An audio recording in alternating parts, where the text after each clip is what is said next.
So இப்போ நீங்கள் வந்து ஒரு டைம் மிஷின் ரெடி பண்ணிட்டு இருக்கீங்க. அதில் வந்து ஒரு 50% நீங்கள் ரெடி பண்ணிட்டீங்க. மீதி இருக்க 50% உங்களுக்கு ரெடி பண்ண முடியலை. அதாவது எப்படின்னு தெரியலை. இப்போ உங்களுக்கு வயசு வந்து ஒரு 20ன்னு ஒரு எக்ஸாம்பிளுக்கு நான் சொல்கிறேன்.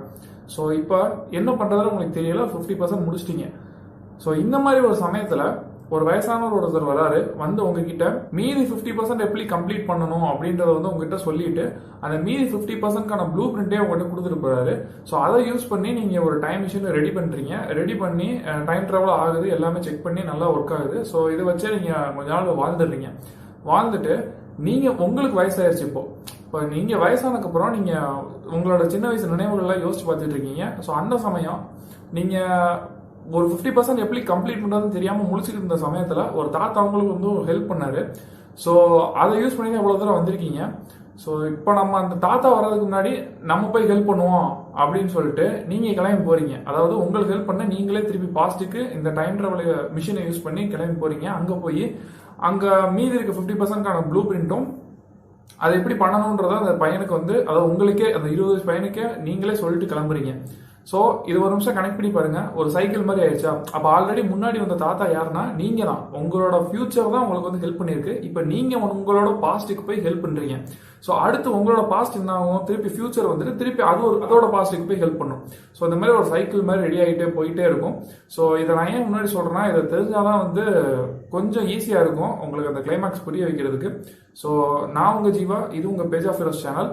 ஃபுல்லா சீரீஸ் அண்ட் மார்வல், டிசி ரிலேட்டடான கண்டென்ட்ஸ்லாம் உங்களுக்கு வேணும் அப்படின்னா மறக்காம என் சேனலை வந்து சப்ஸ்கிரைப் பண்ணி வச்சுக்கோங்க. பக்கத்தில் இருக்க பெல் பட்டனை கிளிக் பண்ணிக்கோங்க. ஸோ வாங்க இன்னைக்கு வீடியோக்குள்ள போகலாம்.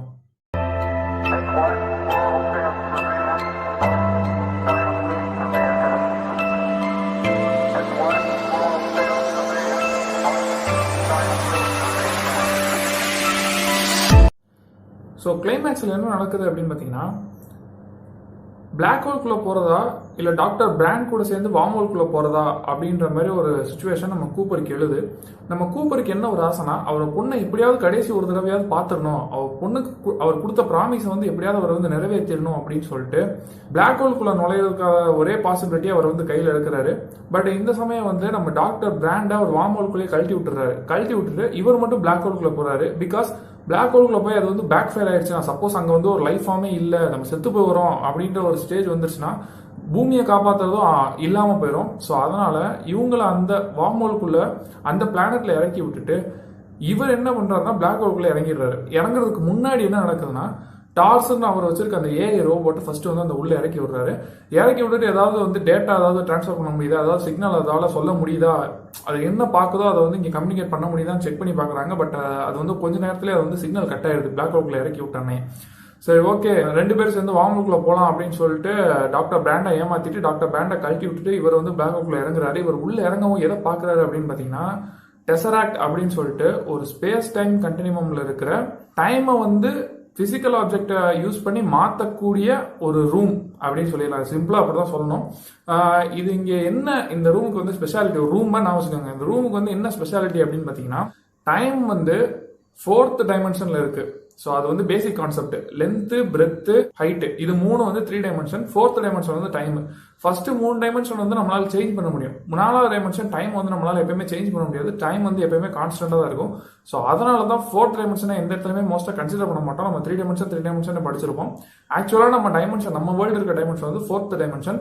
ஸோ ஆனா அவர் போன அந்த ரூம், அந்த டெசராக்ட்ன்ற ரூம்குள்ள வந்து டைம் வந்து சேஞ்சபிள். அதாவது ஒரு பிசிக்கல் குவான்டிட்டி வந்து நீங்க எப்படி சேஞ்ச் பண்றீங்க, ஒரு லென்த்தை வந்து எப்படி சேஞ்ச் பண்றீங்களோ அதே மாதிரி டைமை யூஸ் பண்ணி ஒரு பிசிக்கல் ஆப்ஜெக்ட்டை உங்களால் டச் பண்ண முடியும். அவ்வளவுதான், சிம்பிளா அவ்வளவுதான் சொல்லணும். ஸோ இதுக்கப்புறம் என்ன நடக்குது அப்படின்னு பாத்தீங்கன்னா, இவருக்கு ஃபர்ஸ்ட் வந்து புரியல, சுத்தி பாக்குறாரு, இதனால ஏதோ வித்தியாசமா இருக்கு அப்படின்னு பாக்குறாரு. அந்த டெசராக்டுக்குள்ள அவர் பொண்ணு கூட செலவு பண்ண ஒவ்வொரு செகண்ட்ஸும், ஒவ்வொரு மில்லி செகண்ட்ஸும் அந்தந்த இடத்துல கோர்வையா கோர்த்து ஒரு ரூம் மாதிரி கிரியேட் பண்ணி வச்சிருக்காங்க. அது ஏன் வந்து கூப்பரோட டைம் லைன் மட்டும் அந்த இடத்துல வந்து அப்படி சேகரிக்கப்பட்டிருக்கு அப்படின்றது வந்து கடைசியில தான் தெரியும். ஸோ இவர் வந்து ஃபர்ஸ்ட் பாக்குறாரு. பார்த்துட்டு இவரோட பாஸ்ட்ல நடந்த நிகழ்வுகள் எல்லாமே அந்த புக் ஷெல்ஃப் வழியா தான் இவர் பாக்குறாரு. எல்லாமே அந்த இடத்துல தெரியுது. ஸோ அவர் பொண்ணு கூட வந்து சண்டை போட்டுட்டு காம்ப்ரமைஸ் பண்றாரு. நான் இந்த மாதிரி வந்துடுவேன் அப்படின்னு சொல்லிட்டு, இல்ல இவன் பொண்ணு நீ வரமாட்ட அப்படின்னு வாட்சை தூக்கி எறியுது. ஸோ அந்த சீன் எல்லாமே இவர் இந்த புக் ஷெல்ஃப் வழியா பாத்துக்கிட்டு இருக்காரு. இவர் நீ போகாதன்னு இந்த சைடு இருந்து கத்துறாரு. ஸோ அந்த இடத்துல வந்து புக்கு கீழே விழுகுது. இது இந்த இடத்துல நீங்க நோட் பண்ண வேண்டிய பாயிண்ட் என்னன்னா, இந்த இடத்துல வந்து டைம் வந்து நான் என்ன சொன்னேன்னா ஆல்டர் ஆகும், டைம் வந்து ஆல்டர் பண்ணலாம். ஸோ இவர் அந்த இடத்துல டைம் டச் பண்ணி தான் அந்த புக்கை தட்டுறாரு. இங்க புக்கை தட்டுறதுனால அங்க புக்கு கீழே விழுகுது. பட் அது எதனால விழுகுது அப்படின்னா இங்க டைம் அவர் டிஸ்டர்ப் பண்றதுனால அது வந்து அங்கிருந்து விழுகுது அப்படின்றது தான் பேசிக் கான்செப்ட். பட் அந்த சைடு இருக்கிற கூப்பருக்கு பாத்தீங்கன்னா, அதாவது கீழே வேர்ல்டுல இருக்க கூப்பருக்கு பாத்தீங்கன்னா அந்த புக்கு விழுகுது வந்து ஏதோ ஒரு கிராவிடேஷன் அனாமலினால விழுகுது அப்படின்ட்டு அவர் அசால்ட்டை விட்டு போயிருவாரு. அதுதான் ஒரு பொண்ணு வந்து பேய் பேய் அப்படின்னு சொல்லிட்டு இருக்கோம். ஸோ இப்போ என்ன நடக்குது அப்படின்னு பாத்தீங்கன்னா, அழுதுகிட்டு இருக்காரு. சொல்ல சொல்ல போயிட்டியடா, போகாதான்னு சொல்லி நீ போயிட்டியடா, இப்போ போனா என்னை மாதிரி நீயும் பிளாக் ஹோல்ல வந்து நின்றுட்டு இந்த மாதிரி பாத்துக்கிட்டு இருப்ப அப்படின்ட்டு அவர் வந்து நினைச்சு ஃபீல் பண்ணிக்கிட்டு இருக்கு. அதே சமயத்துல என்ன நடக்குது அப்படின்னு பாத்தீங்கன்னா, நம்ம டார்ஸோட சிக்னல் வந்து வருது. ஏன்னா ஃபர்ஸ்ட் உள்ள தூக்கி போட்ட அந்த ரோபோட்டோட சிக்னல் வந்து வருது. கூப்பர்னு கூப்பிடுது. இவர் டார்ஸ் உயிரோட தான் இருக்கியா, யார் உன்னை காப்பாத்தினா அப்படின்னு சொல்லிட்டு அவர் கேட்கிறாரு. நம்மள வந்து அந்த 5th டைமென்ஷனல் பீப்புள் தான் காப்பாத்துறாங்க அப்படின்னு சொல்லிட்டு டார் சொல்லுது. 5th டைமென்ஷன் பீப்புளா, அவங்க யாரு, அவங்க எல்லாருமே வந்து நம்ம தான். அதாவது அது என்ன சொல்ல வருதுன்னா, அந்த 3rd டைமென்ஷன்ல இருந்து 5th டைமென்ஷனுக்கு வர்ற டிரான்சிஷன். இப்ப நான் தான் 3rd டைமென்ஷன்ல இருக்கேன்னா நான் தான் 5th டைமென்ஷன்ல இருப்பேன். இப்ப 3rd டைமென்ஷன்ல இருந்து நான் எப்படி 5th டைமென்ஷனுக்கு போறேன் அப்படின்ற அந்த இடைப்பட்ட கேப் தான் அந்த சீனை அப்படியே காட்டியிருக்காங்க. அந்த கேப் தான் அந்த டெசராக்ட்ன்ற அந்த ஒரு ரூமை யூஸ் பண்ணி தான் அந்த டிரான்சிஷன் நடக்க போகுது அப்படின்றத வந்து கிளியரா அந்த இடத்துல சொல்ல வராங்க. ஸோ எதுக்காக காப்பாத்திருக்காங்கன்னா, கூப்பரை யூஸ் பண்ணி தான் அந்த ஷிஃப்ட் வந்து நடக்க போகுது. அதாவது 3 டைமென்ஷன்ல இருந்து 5 டைமென்ஷனுக்கு அந்த ஷிஃப்ட் வந்து கூப்பரை யூஸ் பண்ணி தான் நடக்க போகுது. கூப்பரை யூஸ் பண்ணி தான் நடக்க போகுது அப்படின்னா, அந்த பிளாக் ஹோலுக்குள்ள இருக்க குவாண்டம் டேட்டாவை கீழே இருக்க அவங்க பொண்ணுக்கு, அதாவது வேர்ல்டுல இருக்க அவங்க பொண்ணுக்கு டிரான்ஸ்ஃபர் பண்ணா நம்ம வேர்ல்டே வந்து காப்பாத்திடலாம் அப்படின்றதான் இந்த இடத்துல டோட்டல் கான்செப்ட். ஸோ அதனால டார்ஸ் கிட்ட இப்ப பிளாக் ஹோல்குள்ள போனா தானே குவாண்டம் டேட்டா எடுக்க முடியும். ஸோ இவங்க பிளாக் ஹோல்குள்ள தான் இருக்காங்க. ஸோ டார்ஸும் அதுக்குள்ள தான் இருக்கு. ஸோ டார்ஸை யூஸ் பண்ணி அதோட குவாண்டம் டேட்டா எல்லாத்தையுமே இவர் வாங்குறாரு. இவர் வாங்கிட்டு என்ன பண்றாருன்னா, இவருக்கு இப்பதான் கொஞ்சம் கொஞ்சமா புரிய வருது. ஸோ இதை வந்து கீழே இருக்க அவங்க பொண்ணுக்கு கன்வே பண்ணோம். ஸோ அதனால அந்த பொண்ணு, அதாவது இவர் ஸ்பேஸுக்கு கிளம்ப போறதுக்கு முன்னாடி ஒரு பொண்ணு கிட்ட ஒரு வாட்ச் கொடுப்பாரு இல்லைங்களா, அந்த வாட்சை வந்து அந்த பொண்ணு வந்து கீழே தூக்கி போட்டுரும். கீழே தூக்கி போட்டா அந்த அடிச்சு உடஞ்சு வாட்ச் முள்ளு வந்து ஃபுல்லா சுத்தாம டிக் டிக் டிக் டிக்னு மோர்ஸ் கோட் மாதிரி அடிச்சுக்கிட்டே இருக்கும். இதை எதை குறிக்க வராங்கன்னா, அந்த வாட்ச் முள்ள யூஸ் பண்ணி இந்த குவாண்டம் டேட்டாவை மோர்ஸ் கோடா இவர் கன்வெர்ட் பண்ணி மோர்ஸ் கோட்னா என்ன, டாட் டேஷ். ஸோ அதை வந்து அந்த வாட்ச்ல இம்ப்ளை பண்றாங்க. பிகாஸ் அந்த இடத்துல டைம் வந்து சேஞ்சபிள் குவான்டிட்டி. ஸோ அதனால டைமை யூஸ் பண்ணி அந்த இடத்துல அவர் வந்து அந்த முள்ள வந்து, அது கண்டிப்பா அந்த சீன் நீங்க பார்த்துருப்பீங்க, அந்த முள்ள வந்து மோர்ஸ் கோடா கன்வெர்ட் பண்ணுவார். டாட் டேஷ்னு அது வந்து அடிச்சுக்கிட்டே இருக்கும். ஸோ இது வந்து இவர் ஸ்பேஸுக்கு போறதுக்கு முன்னாடி என்ன நினைச்சிட்டு இருப்பாரு, நம்ம என்ன நினைச்சிட்டு இருப்போம் அப்படின்னு பாத்தீங்கன்னா, அந்த வாட்ச் வந்து உடஞ்சதுனால தான் இப்படி வந்து டாட் டேஷ்னு போயிட்டு இருக்குன்னு நினைச்சிட்டு இருப்போம். பட் உண்மையாவே அது ஃபியூச்சர்ல இருக்க கூப்பர் தான் அந்த பாஸ்ட்ல இருக்க அந்த வாட்சை யூஸ் பண்ணி மோர்ஸ் கோடா கன்வெர்ட் பண்ணி இந்த இடத்துல சொல்லிக்கிட்டு இருக்காரு. ஸோ இப்படி சொல்லிட்டு இருக்கிறதுனால கீழே பூமியை வந்து காப்பாத்துறதுக்கான அந்த மொத்த குவாண்டம் டேட்டாவும் மர்ஃபி கையில போகுது. ஸோ அவங்க அதை யூஸ் பண்ணி உலகத்தை காப்பாத்துறாங்க.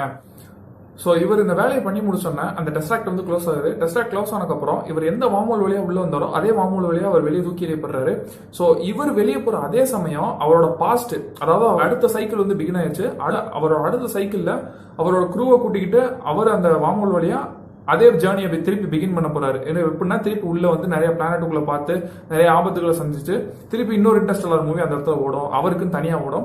ஸோ இவர் இந்த மாதிரி 2 பேர் போறப்போ, படம் ஸ்டார்டிங்ல நீங்க கவனிச்சிருந்தா தெரியும், டாக்டர் பிராண்ட் வந்து அந்த வாமோல் வழியா போறப்போ யாரோ கை நீட்டுறாங்க அப்படின்னு சொல்லிட்டு கையை நீட்டுவாங்க. அது வேற யாரும் இல்ல, நம்ம கூப்பர் தான். இந்த சைடு இருந்து, அதாவது அவருக்கு முன்னாடி அந்த சைக்கிள் நடந்திருக்கும்ல, ஸோ அவர் தான் வந்து கையை நீட்டுவாரு. ஸோ இப்போ இவர் வெளியே போறாரு, அடுத்த குரூ வந்து உள்ள போகுது. ஸோ இதே சமயம் தான் இவர் கையை நீட்டுறாரு, டாக்டர் பிராண்ட் கையை நீட்டுறாங்க. பட் அது வந்து ஏதோ டைம் டிஸ்டர்ப் ஆகுறதுனால அவங்க கை இந்த மாதிரி நெளிகிற மாதிரி தெரியுது அப்படின்னு சொல்லிட்டு அந்த இடத்துல சும்மா சொல்லிட்டு விட்டுருவாங்க.